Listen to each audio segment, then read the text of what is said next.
सुबह लगा आज का दिन बहुत अच्छा जाएगा, लेकिन जो हुआ उसकी उम्मीद नहीं थी। दोस्तों, आज मेरी एक भी ब्लड कलेक्शन पहले से बुक नहीं थी, इसलिए कई दिनों बाद मैं सुबह जल्दी नहीं उठा। लगभग 7 बजे नींद खुली। सबसे पहले मैंने मोबाइल उठाया, व्हाट्सएप चेक किया, कॉल लॉग देखा, लेकिन कोई बुकिंग नहीं थी। मन में यही उम्मीद थी कि शायद थोड़ी देर में कॉल आ जाए। फिर मैं तैयार हुआ, अपना ब्लड कलेक्शन बैग उठाया और बाइक से सेंटर के लिए निकल पड़ा।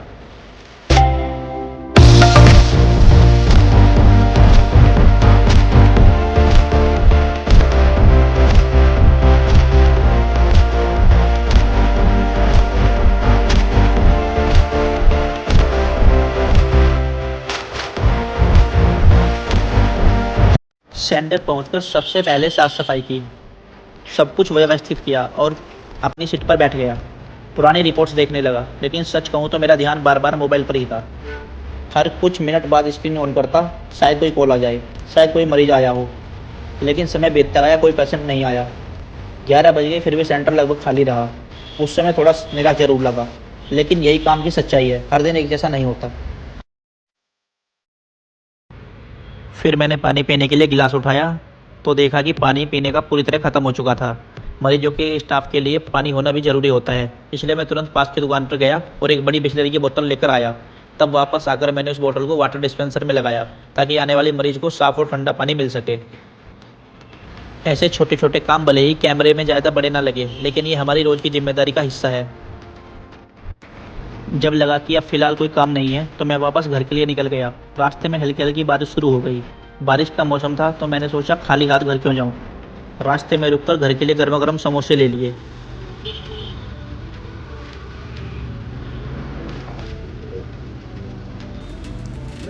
और फिर मैं अपने घर की तरफ निकल पड़ा।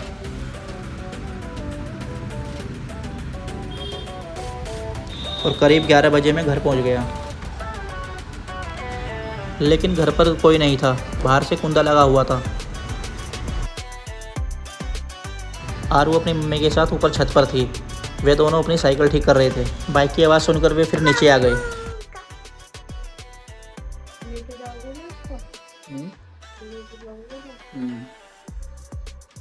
आरू मुझसे गेट खुलवा रही है, शायद उसे ऊपर जाना है।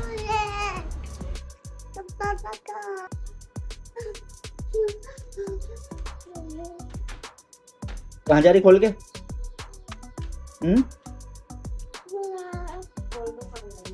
कहाँ जाएगी ये बता पहले, तब खोलूंगा।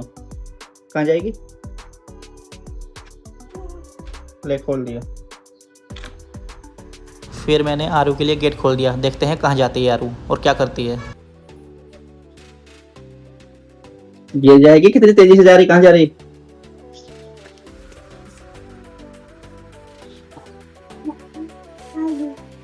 क्या?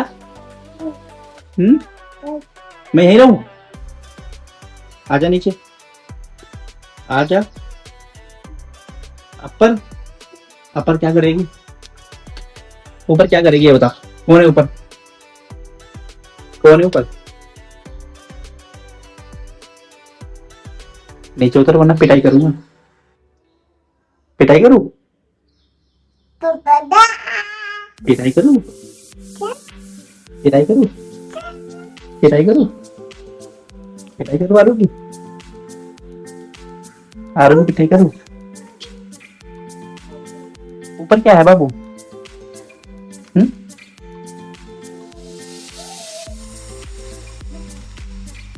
मैं पहले तो समझ ही नहीं पा रहा था कि यार ऊपर क्यों जा रही है। ऊपर क्या है, वो इतनी जिद क्यों कर रही है ऊपर जाने की। मैंने काफ़ी कोशिश की नीचे उतारने की, लेकिन वो जिद करने लगी। चलो देखते हैं गाइस, ऊपर वो क्या करने जा रही है। क्या है? क्या है? क्या है? क्या है? अच्छा, साइकिल। आरू अपनी साइकिल के लिए ऊपर आ रही थी, इसलिए वो इतनी जिद कर रही थी। इसलिए आरू को साइकिल चलानी थी। इसको शाम को चलाए। क्या करोगे इसका? हाँ बेटा, क्या करोगे इसका? पियोगे? पियोगे? अच्छी लगती है? कड़ी भी नहीं लगती?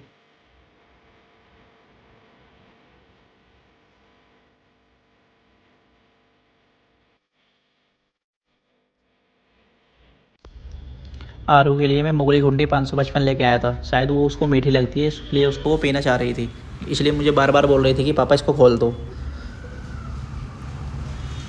फिर जो मैं समोसे लेकर आया था, आरू मेरे साथ उन समोसों को खाने लगी।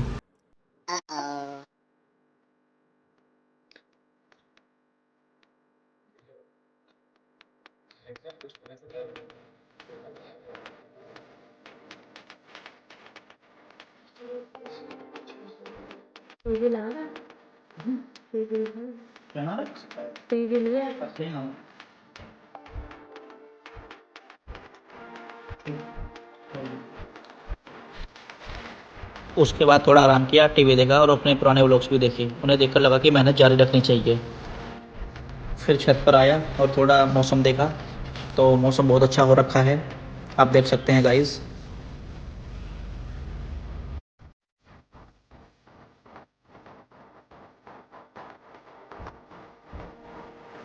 शाम होते ही फिर मैं सेंटर वापस पहुंचा। दिल में अभी भी उम्मीद थी कि शायद शाम को कुछ काम मिल जाए। थोड़ी देर बाद आखिरकार एक पेशेंट आया, मैंने उसका सैंपल लिया। पूरे दिन में बस 2 ही पेशेंट रहे, काम बहुत कम था, लेकिन जो भी था पूरी जिम्मेदारी से किया। उसके बाद भी ज़्यादा कोई गतिविधि नहीं हुई। शाम को लैब बंद करके मैं घर की ओर निकल दोस्तों, गया। हर दिन सफल की कहानी नहीं होती। कुछ दिन ऐसे भी होते हैं जब सिर्फ इंतजार मिलता है, लेकिन अगर सपने बड़े हो तो ऐसे दिन आपको रोक नहीं सकते। कल एक नया दिन होगा, नई उम्मीद होगी और शायद नई शुरुआत भी। अगर आपको मेरी रियल लाइफ जर्नी पसंद आ रही है तो वीडियो को लाइक करें, चैनल को सब्सक्राइब करें और डे 13 में मिलते हैं। उम्मीद है कल का दिन आज से बेहतर होगा। तब तक के लिए राधे राधे।